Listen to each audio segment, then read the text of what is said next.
Buonasera e ben ritrovati con il TG Flash di New Sicilia. Di seguito i titoli più importanti del pomeriggio. Non riescono a spuntarla l'ARS le due norme principali previste dal DDL enti locali. Bocciata con voto segreto quella per l'inserimento in Sicilia della figura di consigliere comunale supplente e anche la possibilità per i sindaci dei comuni con meno di 15.000 abitanti di ricoprire un terzo mandato. Indignato per la valanga di no il presidente dell'Assemblea Gaetano Galvagno.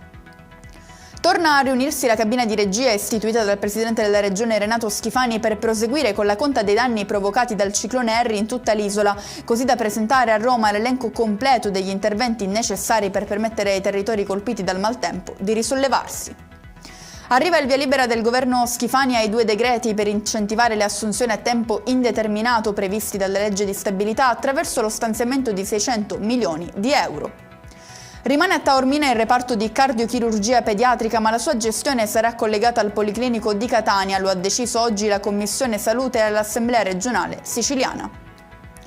Chiudiamo con il meteo. Atteso per domani in Sicilia il ritorno di una maggiore stabilità climatica con cieli sereni o poco nuvolosi e raffiche di vento meno intense, ma non durerà per molto a causa di una perturbazione in arrivo tra giovedì e venerdì. E con questo è tutto, prossimo appuntamento domani alle 13:30. Grazie per averci seguito, buon proseguimento di serata.